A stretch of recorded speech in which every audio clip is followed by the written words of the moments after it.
반갑습니다. 오늘은 크립토 관련 이슈를 살펴보려고 하고 마지막에 거시경제 쪽 간단하게 브리핑 해볼게요. 우선 오늘자의 비트코인이 약하게 반등했는데 이와 동시에 호재 하나가 발표되었더라고요. JP 모건에서 토큰을 탐색하고 있다, 토큰을 개발한다는 소식입니다. 목적은 국제 송금용으로 진행하고 있다는 걸 알렸고 마치 리플과 유사하다고 보시면 될 것 같습니다. JP모건은 기존에 개발을 통해서 코인을 하나 만들었던 걸로 기억을 하는데 요즘 분위기를 보면 크립토 쪽으로 분위기가 법원에서도 유리한 분위기를 풍기고 있기 때문에 우리가 알고 있는 유명한 기업들의 행보가 수면 위로 올라오고 있는 걸로 보이고요. 해당 소식은 아직 오피셜이 된 게 아니기 때문에 여러분들께서 구분을 하시면서 들으실 때 관계자의 말에 따르면 이런 말을 했다고 합니다. 1년 이내로 해당 토큰을 출시할 것 같다라고 말하는 걸 보면 현재 업계가 주목하고 있는 블랙락 쪽 비트코인 ETF 승인 결정 날짜와 날짜상으로는 그렇게 큰 차이가 날 것 같지는 않습니다. 이전에 브리핑 해드린 대로 아마 그 결정되는 날이 3월이라고 보고 있으니까 어떻게 보면 해당 이슈는 뒤에 이어질 이슈가 예정되어 있다라고 저희가 인지할 수도 있겠습니다. 또한 야후 파이낸스에서는 해당 이슈를 블록체인 결제 시스템이라고도 말을 했고요. 현재 23년도 미국 투자기업 쪽 트렌드를 또는 언행 자체를 보면 크립토에 굉장히 오픈되어 있습니다. 그런 면에서는 우리가 봤을 때는 반년 뒤에 있는 심사 결과가 이미 확률적으로는 좀 우세하다는 판단을 할 수도 있을 것 같습니다. 그리고 다들 잘 모르시겠지만 랠리 핑크가 예전에 한 말이 있어요. 폭스 뉴스에서 말했던 걸로 기억하는데 5년 전에 이런 말을 했거든요. 크립토는 쓰레기급이다 라는 표현을 했었어요. 그리고 2, 3년 전 그로부터 좀 기간이 흐른 뒤에는 우리는 블록체인을 만들고 있지만 비트코인은 예외이다, 이런 느낌으로 말을 했었고요.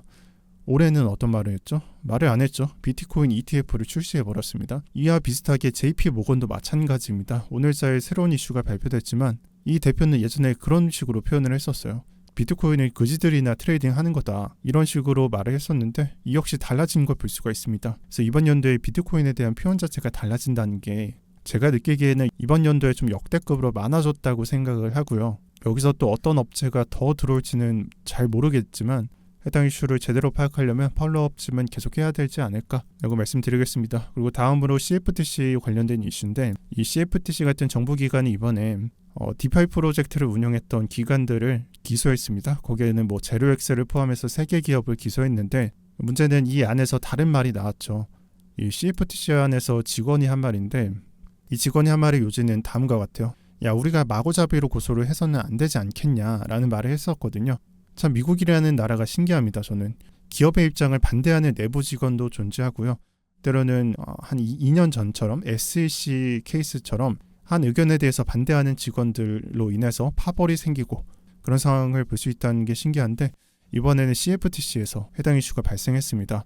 그리고 해당 직원은 이미 크립토 시장을 긍정적으로 보고 있는 인물이라는 걸 알 수가 있고 저는 이런 사람이 있다는 게 중요하다는 걸 알리기보다 이런 이슈들이 발생한다는 것 자체가 분위기가 묘하게 크립토 쪽으로 흘러가고 있다라고 해석하고 있습니다.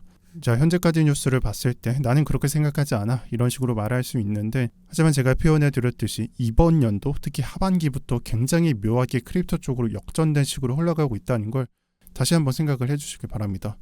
이걸 파악하는 게 굉장히 중요하다라고 말씀드리는 거예요. 현재 비트코인은 약세장이고요. 긴 기간 동안 이 장세를 유지할 거예요. 하지만 우리가 이 장을 준비하는 기간으로 바라본다면은 이보다 더 좋은 상황이 있을까라는 생각을 합니다. 그리고 장 자체도 사실 제가 느끼기에는 약세장이 아니에요. 저는 4년 전, 5년 전에 제가 겪었던 장은 진짜 거의 그냥 다크 그 자체였어요. 근데 지금은 아닌 것 같아요. 여담이지만 이번 주에 KBW라는 블록체인 행사가 있었죠. 우리나라에서. 이름 자체가 코리안 블록체인 위크라는 거예요. 그래서 저도 초청받은 곳에 방문을 해봤는데 눈앞에 주둥이선이 있더라고요. 여기 어딘가에 제가 이 자리를 즐기고 있을 텐데 신기하고 저도 즐거웠던 것 같아요. 그래서 예전과 다르게 약세장 자체를 사람들이 좀 다르게 인식한다는 걸 현장에서도 좀 알 수 있었던 것 같습니다. 제가 알던 4년 전과는 매우 다른 분위기였어요. 그리고 좀 여담이지만 다음 메타에서 웹3는 빠질 수 없겠구나를 다시 한번 느꼈던 것 같고요. 그리고 거기에 더해서 여담이지만 제가 이 장면을 봤었더라면 정말 좋았겠지만 못 봤습니다. 우스갯소리로 BTT 어떻게 되냐 이 취한분께서 그랬다고 했는데 정말 재밌던 자리였습니다. 그리고 그 다음으로 거시경제로 넘어가겠습니다. 현재 증시도 약세로 흘러가는 걸 배제할 수 없기 때문에 금리 영향은 피해갈 수 없습니다. 정말 정석적인 방법으로 보시면 되는데 이렇게 노동시장이 견고해지거나 강하다는 걸 증명받고 또는 경제시장이 강하다는 게 증명이 되면은 투자시장 쪽, 투자 쪽으로 안 좋게 흘러간다는 것은 유효합니다. 있었다가 없어졌다가 다시 있다가 바뀌고 있는데 현재는 유효하게 흘러가고 있습니다. 또한 여기서 걱정해야 되는 부분이 있는데 일본 쪽이 최근에 금리 상한선을 조정한 것에 더해 한 번 더 했죠. 아직 1%대는 안 갔는데 그쪽으로 올려버렸어요. 저는 이 행보가 굉장히 긴축적이라고도 생각을 하는데 어떻게 보면 일본이 뭐가 중요하겠냐라고 생각하겠지만 일본은 사실상 타국 채권을 가장 많이 들고 있는 나라입니다. 미 채권을 가장 많이 들고 있는 나라이기도 하고요. 또한 일본은 금리가 말도 안 되게 낮은 상황을 오랜 시간 지속했기 때문에 자국이 아닌 타국에 투자하는 금액 자체가 상상 그 이상이고요. 누가 일본에서 투자를 하겠어요? 그래서 이런 금액이 많기 때문에 이를 다시 회수할 수 있다 또는 회수하는 금액이 많아진다라고 볼 수 있는 게 지금 보고 있는 자국의 금리가 높아졌을 때인데 이 상한선을 올려버렸어요. 그러면 어떤 걸 걱정을 해야 되냐? 유동성이 부족한 상황이라는 걸 아셔야 돼요. 글로벌 시장 자체가 유동성이 굉장히 부족한 상태입니다. 미국도 빠져나갈 수 없고 전 세계적으로 그 흐름을 막을 수가 없습니다. 그런데 여기서 일본이 이런 이슈를 더한다? 이거는 진짜 한 번 때린데 더 때리는 거거든요. 이렇게 상황이 안 좋은 만큼 절대 가볍게 넘어갈 이슈는 아니라고 봅니다.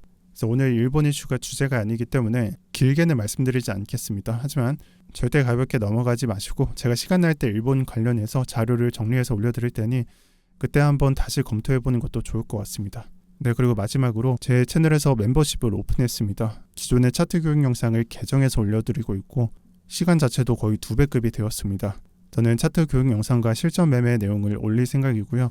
요즘 시장을 보면 변동성이 없다 하는데 바이낸스 알트장, 선물장에서 알트 시장을 보면은 약간 반대인 것 같아요. 생각보다는 변동성이 많이 나오고 있고 펄프 같은 코인을 보면 현재 2배 이상 상승했던 걸 볼 수가 있습니다. 그래서 이참에 여러분들께서 제대로 된 공부와 실전을 병행하면서 실력을 쌓고 싶으신 분들은 채널 멤버십에 많은 관심 한번 가져가 보시는 걸 추천드리고 영상은 여기까지 하겠습니다. 시청 감사드립니다. 오늘도 편경장이었고요.